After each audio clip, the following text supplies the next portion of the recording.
Please observe 2 minutes of silence.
Our Zen tradition of wisdom and compassion is transmitted to us through teachers. Mostly, this is a one-on-one sort of relationship that is, I think, special and unique to all Buddhist practice, that we learn this way, we absorb into our bones what our teachers are telling us. So I would now like to tell you about some of these special teachers. So today we are honoring teachers of our founder, Samu Sunam. Samu Sunam was Haju Sunam's teacher. Haju Sunam was my teacher and Jagwa's teacher. And so you can see that even here in Ann Arbor, we have this vibrant tradition going on. And pretty soon, you all will be teachers of others who come along the path. So the first ancestor I'm going to talk about is Tongsan Sunam. On our altar, we have two very old photographs. The one on my left is Tongsan Sunam. And perhaps as you leave today, you can stop at the altar and take a good look at these photos. Tongsan Sunam lived from 1890 to 1965. And he was the Ansu, or ordination master for Samu Sunam. He was the spiritual head of a monastic community of 200 monks. And he retired from the position of Supreme Patriarch of the Choge order in Korea. We were on pilgrimage in Korea a couple of years ago, and we got to meet the current head of this spiritual order. It's the largest in all of Korea. That's the Supreme Patriarch. So he taught through example and lived scrupulously, adhering to precepts and pure rules. So the precepts that we read earlier, and also using repentance gata, things like this. So we say that he exemplified Shila Paramita, the perfection of morality. When we practice precepts, which is what he was all about, he gave precepts to our founder, Samu Sunam. This is not about unquestioning obedience of rules. Those of you who've been through our precepts classes know this. Those of you who've not been to those classes, maybe you're invited to come and try that sometime. But instead, practice of the precepts is it's sort of a natural expression of our own wisdom and compassion lived through our own lives within the framework of guidelines that we know are helpful. So the 10 Bodhisattva precepts that we read. The second ancestor I want to touch on briefly is Solbang Sunam, 1890 to 1968. He was a Samu Sunam's Dharma master and his meditation master. So he passed these aspects of the practice along to Samu Sunam. He was very widely known and respected for his wisdom and sharp eye and training sense students. And I have a little story that I want to read to you. This comes to us from the Zen Lotus Society handbook that was written by Samu Sunam. And it talks about his experience first meeting Solbang Sunam. Not long after I entered Pomasa, that was the name of the monastery, I was admitted to the Zen meditation hall, which had a sign, off limits to outsiders. The Zen master was Solbang Sunam, 1890 to 1969, who became my Dharma master. When I first greeted Solbang Sunam in the Fresh Wind Hall, the main meditation hall, in a tea ceremony, introducing a new student to the master and senior students, I felt as if I had inadvertently entered a tiger's cave. The silent and expressionless Zen monks who sat around facing me, frightening to one who'd never been exposed to such a situation before. But more frightening were the two staring eyes of the master, who resembled an old tiger crouched in his cage. However, I was soon to find out that these silent monks were wonderful people. Few distracting thoughts troubled them, like children whose minds are constantly occupied with the thought of their mother. The minds of the Zen monks were always occupied with their Wado study. By Wado, we mean meditation practice.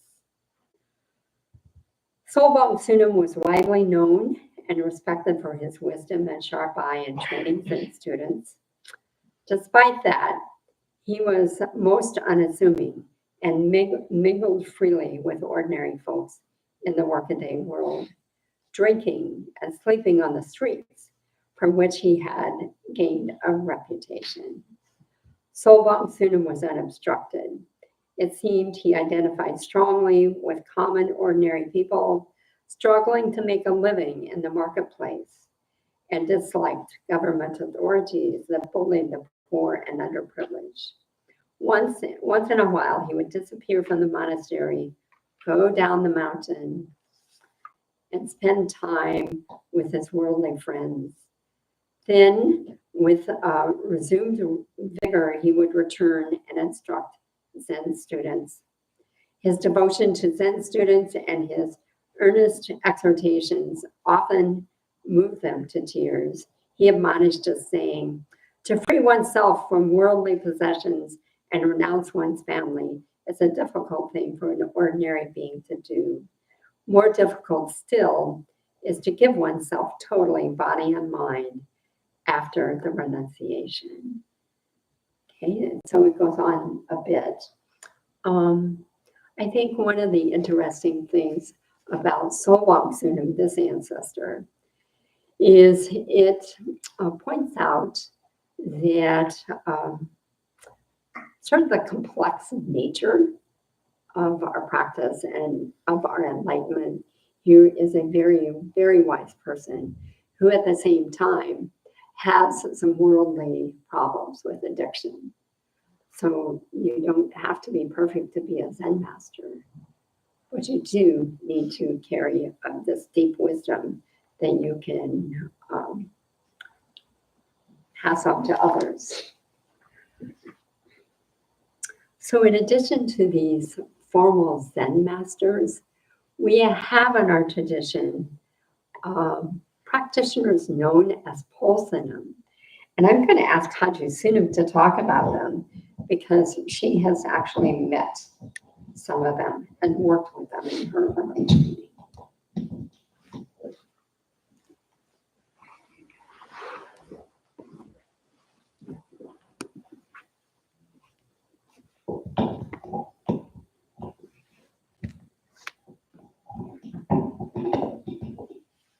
Yeah, please stand it on me.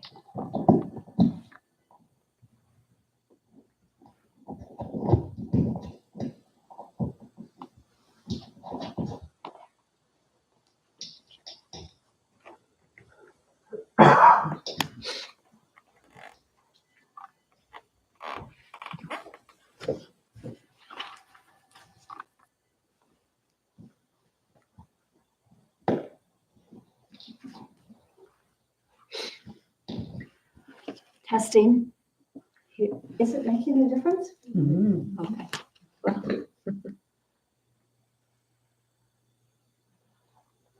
Blossoms bursting up all over. Fragrance of hyacinth. Happy Easter, everyone. I was really fortunate to actually spend quite a lot of time with Poselnims. Not for them in our Toronto temple, I'm not sure how we would be here because they were so supportive of our founder in so many ways. And I said to Mom, well, maybe I will take about 5 minutes. And when I started to recall their life with us, I thought, this could be a few hours. Because they came to the temple every Sunday. And it was interesting because we would hear the doorbell. This was a temple that was under renovation. It had been an old flop house, and the kitchen had been completely burned out. So we lived on a renovation site. And these posonims, these women, would come every Sunday. And when they came to the door and rang it, you could be sure that there would be one with a big grin on her face and carrying a whole bunch of plastic bags with food in it, because they then went to the kitchen to begin cooking for a big meal, which we would have after the service. You know, lots of kimchi, lots of Korean pancakes, all of those things. I'm not sure if you're familiar with them. Enough to last us a few days into the rest of the week. And sometimes, you know, we would be there and we did everything from throwing a lot out the windows and just redoing the whole building. And I would almost always have dirt under my fingernails and sort of cracked old hands, because when you're working on an outside and in a renovation site and also had a small child, just the same. And the postman, one of them would come up and she'd look at my hands and say, beautiful hands. And they could hardly speak English, but just really appreciating us for helping with the renovation of their temple. Yeah.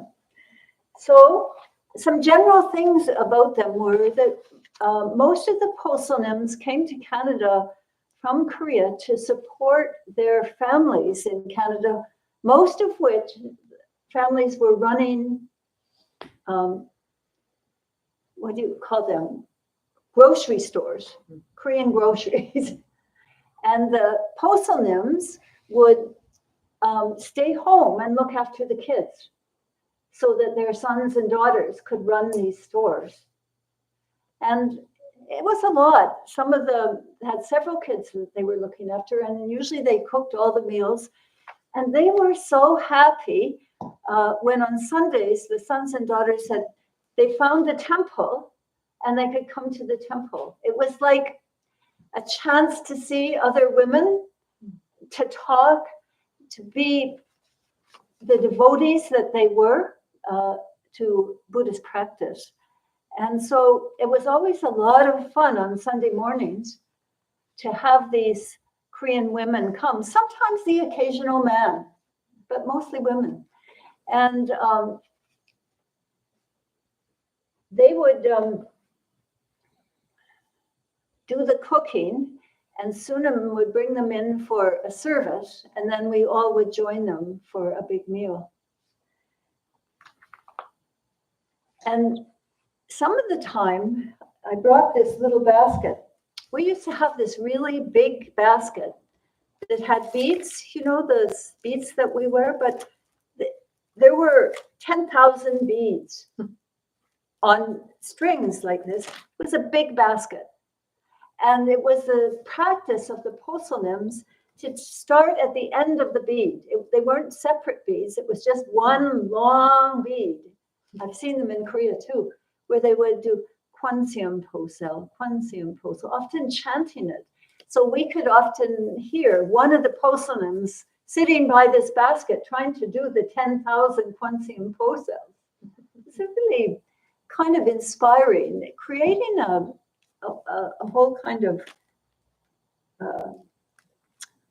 culture that I was not used to at all, and that carried a little bit here in many ways. So let me tell you about 3 of them. They were called, oh, I know what I wanted to do first. Is they were very just ordinary, mostly uneducated people, you know? And they were Well, I found this in The Practice of the Wild that by Gary Snyder, an American Buddhist, who was writing about just what these postnums were. Then there have always been countless unacknowledged bodhisattvas who did not go through any formal spiritual training or philosophical quest. They were seasoned and shaped in the confusion, suffering, injustice, promise, and contradictions of life. They were the unselfish, big-hearted, brave, compassionate, self-effacing, ordinary people who, in fact, have always held the human family together. So this was these women that would come. And so let me tell you about three of them, three jewels. And the first one was Mrs. Lee Poselnum. Mrs. Lee Poselnum. She was the one that discovered Sunam when he went to Toronto and came to find out how she could help. And what she did was she recorded the names, addresses, and phone numbers of the members, and she kept the membership records, as well as she did the bookkeeping. So she would collect the donations, keep a record of them, take them to the bank. So she did that for many, many years until she flew back to Korea once and was killed with her daughter in a plane crash. I always remember her gathering the envelopes. Then, if it was you, would bring a donation to the temple in an envelope. You know, always in an envelope. It might be a check, it might be cash. It was usually cash, something they got from the variety store. Yeah. And so that was Mrs. Lee Poselnum. Then there was Masam Poselnum. And Masam Poselnum couldn't come on the weekends because her family was working, so she had to stay home. And so she would come on Wednesdays to the temple, and she would get her traditional Korean clothing on, and then she would help Sunam with cleaning the temple. She would clean the altar. She would prepare some food for him, and she would clean the bathroom even. She felt like she was the caretaker of the temple in those days. And Sunam said he remembered coming into the kitchen one day, and she had been working in there, and she was making this deep bow to a little mouse, which had come in right from the floor. He said he was really touched. Who does deep bows to mice? Yeah. So that was Masam Poselnum. And she had a long story, which we have a record of. But for our sake, she just helped in those early days, keeping the temple clean. It was a little basement apartment on Markham Street.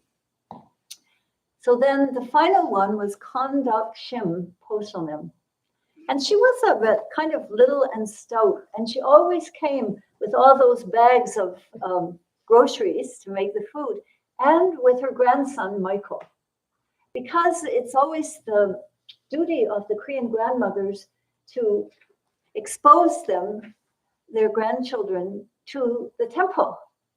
So she would always bring Michael first when he was a baby, and then when he was a toddler, and I would always remember seeing her teaching him to do hapchang, how to do tapchang and bao, to people, for food, in appreciation for things that people had given to him. So I remember him even growing into a teenager. So she would always bring him. And she was the one who I remember doing the beads the most. And so hearing her chanting voice often. And one of the things that the Poselnum did, and it makes me think of them at this time of year, is that they made all the lanterns. In fact, they made lanterns for us when we came here for about 5 years, because we didn't know how to make them. And finally, they would send the lanterns and we would put them up. They sent us the supplies and we began to make them ourselves. So that's one of the things that they love to do together. They love to be together and laugh and tell stories and make lanterns and make food. And Kondak Shim was a dancer. She knew all the Korean folk dancers. And so at Buddha's birthday, we would have special entertainment. And she would do the Korean folk dance. And she had this kind of chanting, gutsy voice. She would take chopsticks and break them off a little bit and put them in her nose. So she would have this, doing this crazy dance with the chopsticks in her nose. And she would get us all clapping and doing the same dance, but we did not have the chopsticks in our nose. So these were sort of really extraordinary people that we got to know at the temple. And because they appreciated our work on the temple, we did not hire people to do the temple. It was all done by volunteer work. They would invite us some Saturday nights to their home for a meal. So all of us would get dressed up as best as we could in those days. And we would go over and have the white rice and kimchi and the Korean pancakes and as many dumplings and special food. And they would even give us a little bit of beer because they thought Canadians like beer. and they would also to pass cigarettes around because they thought, well, Canadians like cigarettes too. So these would be quite the interesting times we would have. They were trying to show us the best of hospitality. No English, but just a lot of good heart. Yeah. So I could tell you a lot more stories about them. I think it's more than 5 minutes. But let's just, in our hearts, remember that we probably would not be here were it not for them having been there. Yeah. Because he helped the early seeds of our organization to be nurtured and to flourish. So 3 cheers for Poselnims. Ready? Hip, hip, hooray. Hip, hip, hooray. Hip, hip, hooray. Hip, hip, hooray. There must be some other better way to say it. Just so we can appreciate those who came before us.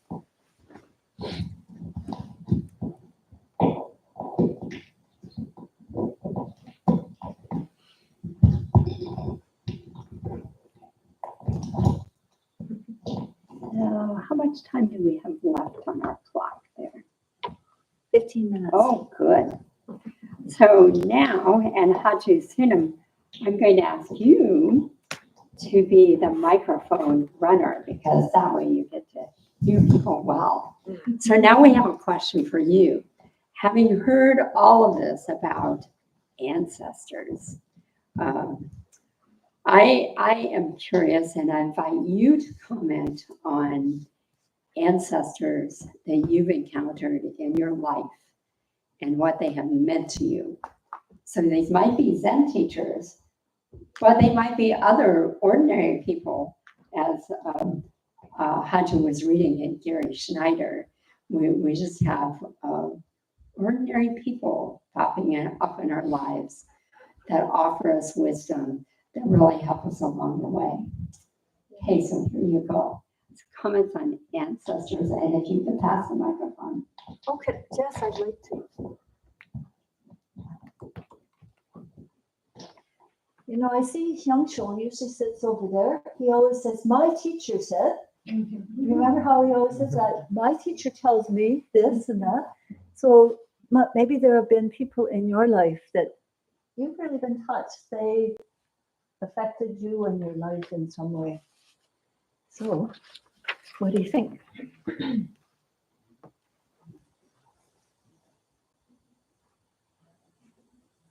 Oh. Gotcha. Thank you, Haju. The first person who comes to mind is my grandmother. My grandmother was from Tokyo.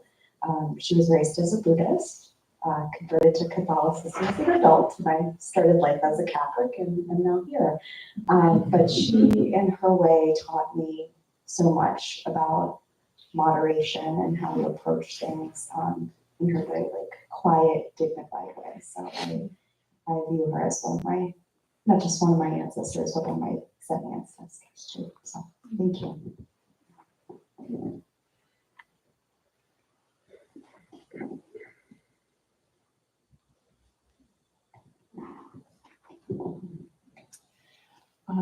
My great Aunt Julia comes to mind, partly because she was a fabulous storyteller, and she was one of those people that would give you a big hug whenever you saw her.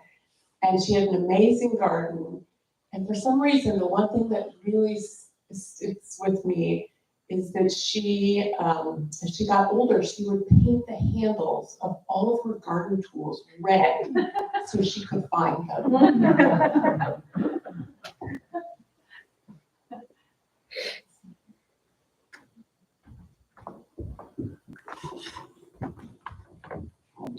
Thank you. A couple of my teachers have been the therapists that I've had over the years, and those that I have sought out to unravel the things going on in my mind very intentionally. And the wisdom that they can provide has been very helpful for me.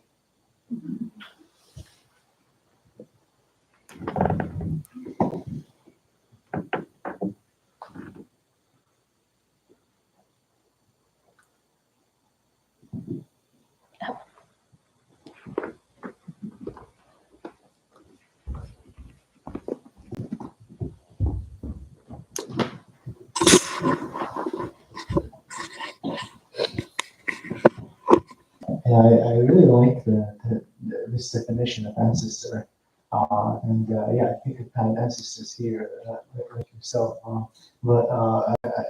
also want to acknowledge my grandparents who were also kind of, they were giving me, I mean, I lived with them, so there was a lot of philosophical advice that I got from them, especially that they were complete opposites. Okay, they were like, yeah, my grandma was the sweetest human being you can ever meet, and she would just calling kids like in the street, like, come in here, have candy, get some candy, and I didn't grow up with my mom, and she gave me all the love that could have come from my mother.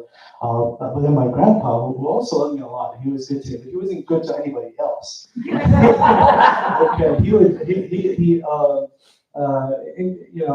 added more to the what do you call the kind of street that this speed bump? He added more height to it.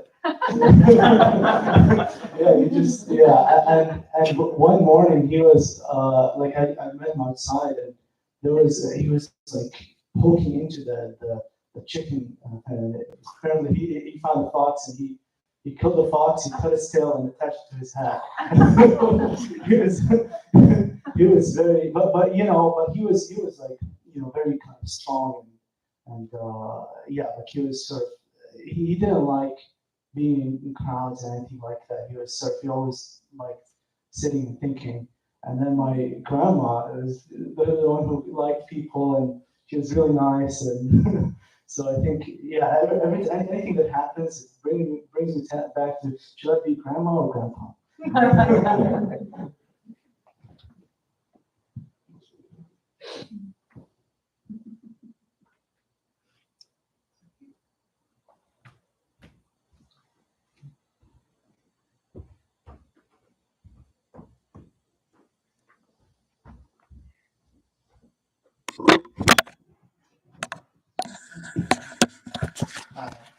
I wanted to acknowledge Molly.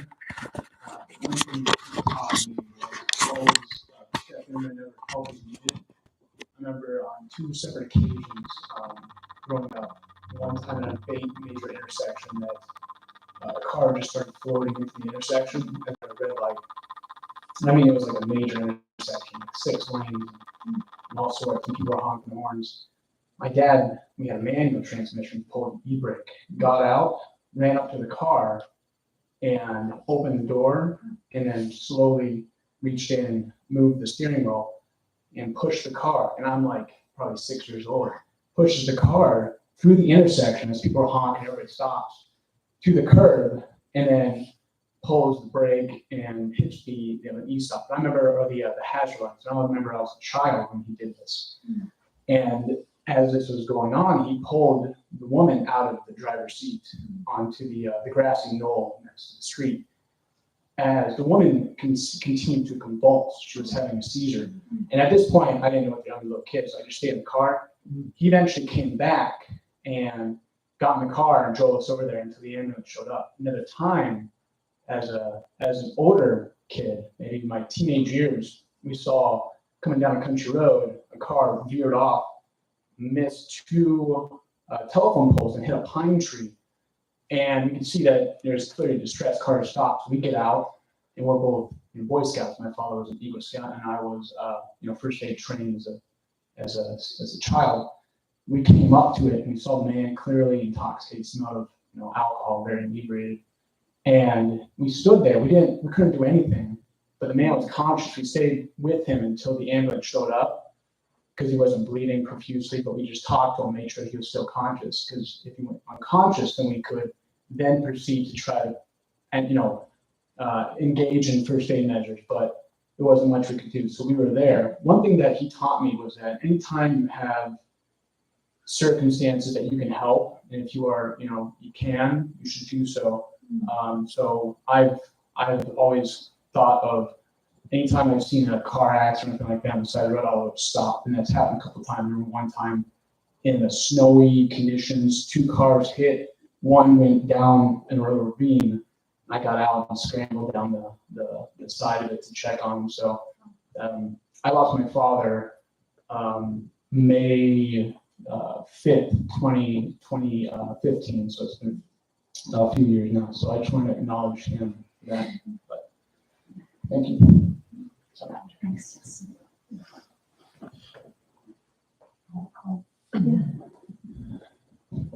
You say 5 minutes, you can't do this in 5 minutes. The older you are, the more teachers you have to have. It's a bomb. You're one of the best teachers I've ever had. No one tells a story better than you. Maum, who said one sentence to me that changed my life. She said to me, "You are a Dharma guardian," and I'm like, "No." But I believed her. And Jagma, who taught me that you can be in a hurry and cut carrots mindfully. And who continues to teach through her teacher. To Hayun, who's not here any longer, but who could memorize things better than anybody. I'll never forget her saying the 6 livelihood guidelines. And then there was my Aunt Skippy and my grandma and my mom and my dad and Ann Cook, who's walked with me through the last 43 years of sober living. So yeah, and you all teach me. Someone teaches me faithfulness, the ability to suit up and show up and always be here. Wow, just so many. So I'm sorry, I'm too long. No, it's just right. Yeah. Anybody else from this way? Juggle.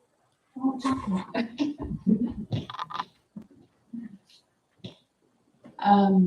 Well, many of my Zen ancestors are in this room, but when I was listening to people tell their stories about other people maybe I haven't considered as a Zen ancestor, the person actually that came to mind was this couple that I grew up going to their ranch to ride horses, Mike and Betsy Moore. And Mike Moore was a real character. He was a farrier, which is like a blacksmith. So he would put the iron shoes on the horses' hooves and trim their teeth and stuff like that. He had this big handlebar mustache. And his favorite breakfast was spaghetti followed by chocolate chip cookies, like the really hard kind of burnt crunchy ones, and then he would get a lot of crumbs in his mustache.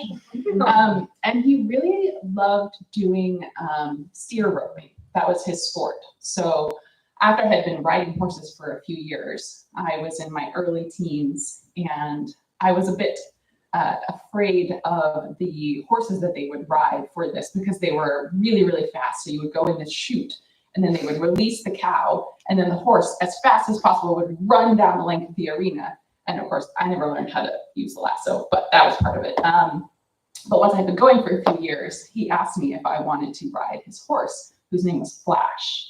And it was the most fun, it was the most fun thing to feel like you're going from 0 to 60, just like that. So I just remember that kind of gift of freedom and courage that he gave me. And I think looking back on it, that made a big impact. So. Thanks, Jeff.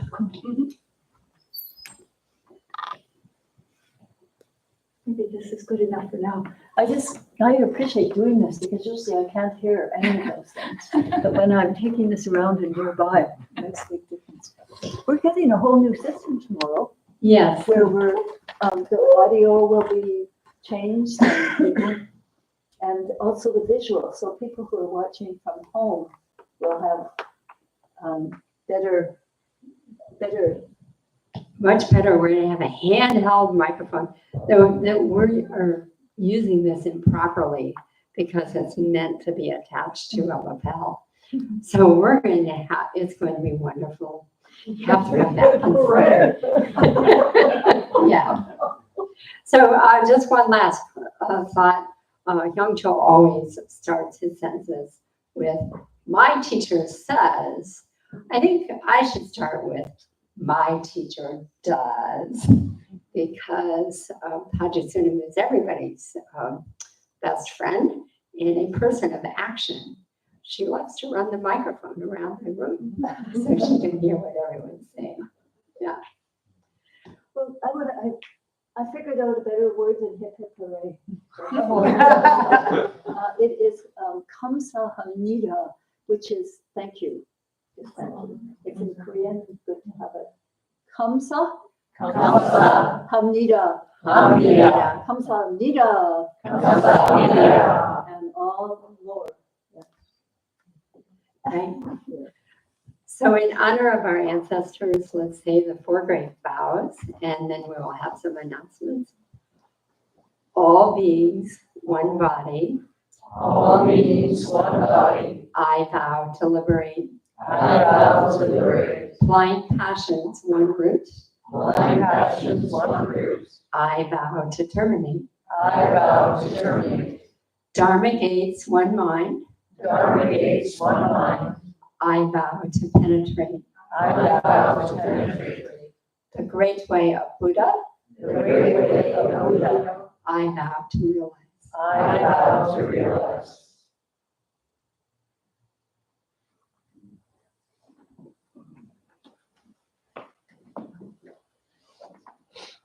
So good morning, everyone, and welcome.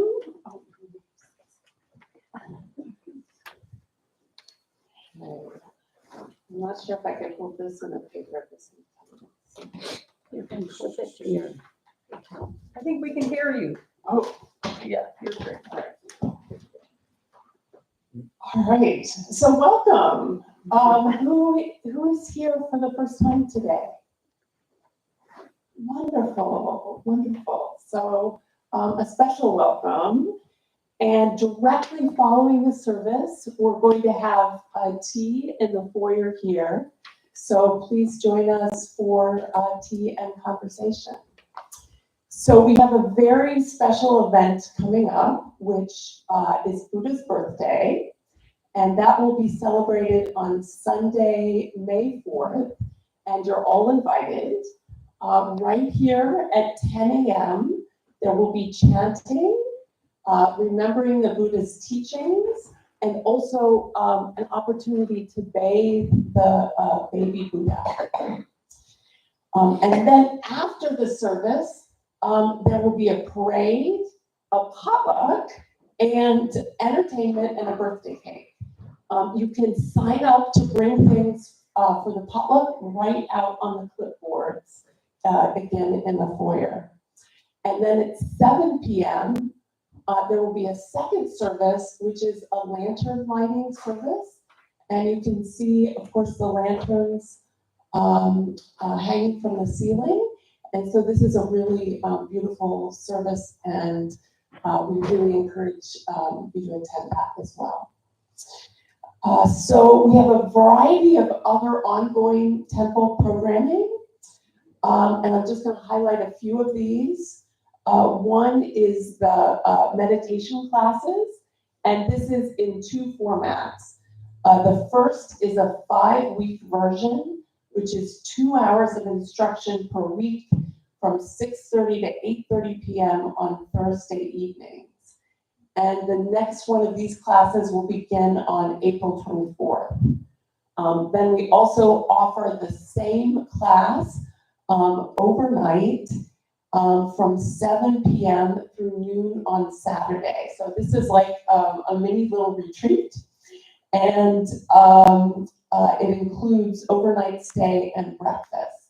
And the next one of these is May 23rd and 24th. And so if you haven't taken either one of these before, or even if you have, you're very much encouraged to join in on those. For those who attend yoga classes on Tuesday, the instructor, David Black, is away for the first 3 weeks of April. So these are on hiatus, and the next class will be on April 22nd. Starts again this week. It's back on Tuesday. Oh, it Yeah. is already April 21st, so there you go. So every Saturday from 3 to 5 p.m., we have work practice at the temple, and this is often outdoor work in the garden, and it's a great time to come to the temple and to volunteer and enjoy together action in the garden. We will also need help preparing for Buddha's birthday, and next Sunday, in fact, we will have together action. We will also need assistance on May 4th. And so if you can help, again, there's a sign-up sheet in the foyer. So I encourage you to take a look at that too and sign up. And lastly, the temple holds an online Sangha service every Sunday night from 7 to 8:30 p.m. And this is an event that joins together the different Sanghas that we have. New York City, Toronto, Chicago, Mexico City, and the farm. So next, I'd like to hand the mic over to Joyanne, who's going to talk about temple lantern dedication.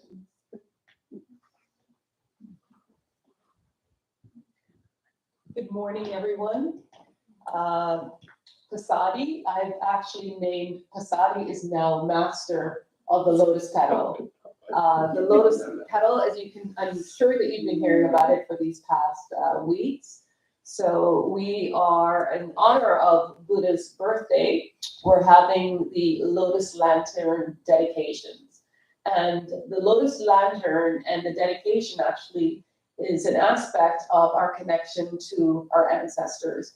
This is a tradition that has been celebrated for hundreds of years within our tradition. And it's really a special time. The lotus lantern, as we see, it's it's a symbol of light and light dispelling darkness. And it is also an aspect of us, of our own practice, our own enlightenment practice. And it reminds us that enlightenment is available to everyone. So in honor of Buddha's birthday, we've been working on these lotus lanterns, and I thank everyone who's been out, and Pasadi, who has mastered the petal. She has, and it can be, as you look at them, it requires a lot of work, and it's a lot of focus and a lot of attention, so it can be intimidating. And I remember when Pasadi first started, and she was totally intimidated. And now, many of the lanterns that you see hanging, she has touched with renewed petals. So in honor of that and in honor of your ancestors, we're asking, please do make a contribution. The contribution could be to your own craft, an aspect of your own practice, your own journey towards our enlightenment practice. It can also be a dedication for peace, a dedication for others, for those who are present or those who have passed. And again, in honor of the ancestors, the lotus antlers actually was a way, just to remind us of the way the temple actually received a lot of donation gifts. So we would really, truly appreciate your generosity. There are suggested donations for the dedication there, but please do, in terms of your generosity, give what you have. It can be less than the suggested amount, or it could be more than the suggested amount. And the temple would really appreciate your generosity. So thank you so much, and please be here at Buddha's birthday so we can see the lotus lantern illuminated and we can see and enjoy their light shining. So Joanne, can you read a few of those dedications? Yes, I'm going to I'm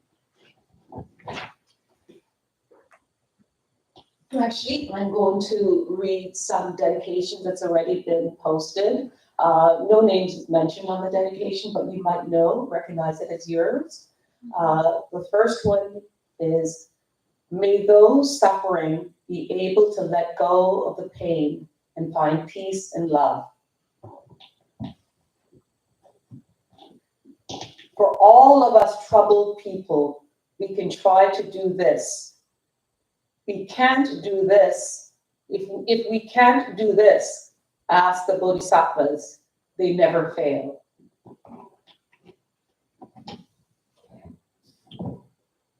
Nicholas, who is now passing from this world to the next, may he find his way to a life of peace and harmony.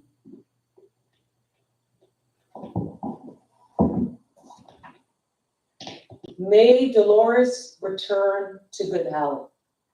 If we can just have a deep bow for these dedications that we made. So yes, we encourage you to make your dedication as well. Thank you very much for your time and your presence.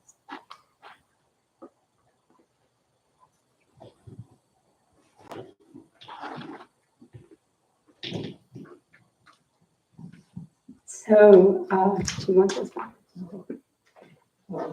Oh, and just to mention quickly, there's a dedication. The table is just outside the Buddha Hall, right in front. So we will be there, and you can choose the dedication slips look like this. And you can choose one of the slips and make your dedications. And these are strung up under each. For Buddha's birthday, they'll be attached to a lantern. So make no mistake, Jo Young is the pedal master.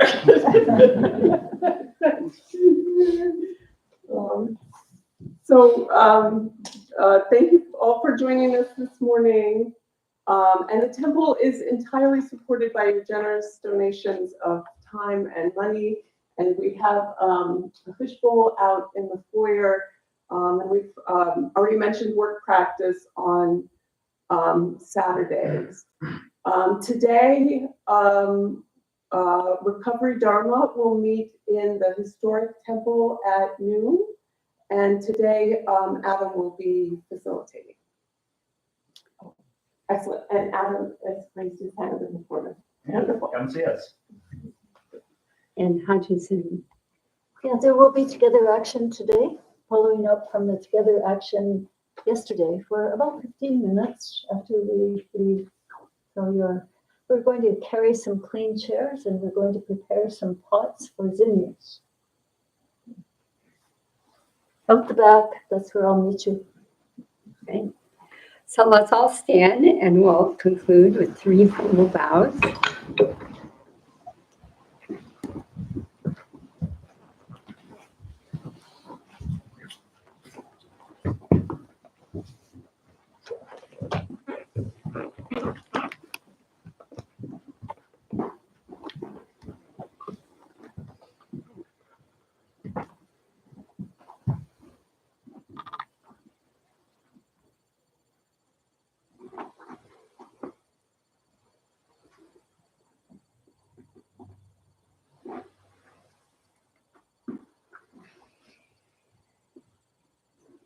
And as always, your assistance with putting away mats and cushions is highly appreciated. Keep the mats that touch the carpet on this side of the room. Mats and cushions go on the stage, on the other side in the corner.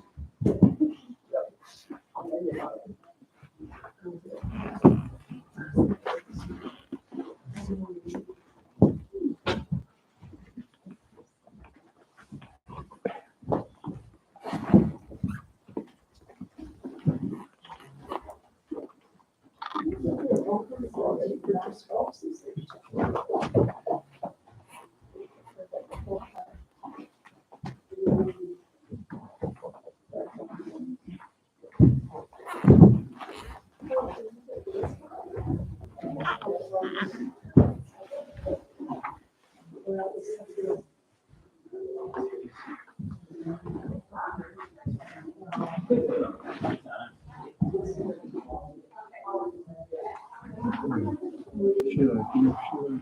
She's on, specifically. She was wearing Yeah, Sheila.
And he was the one who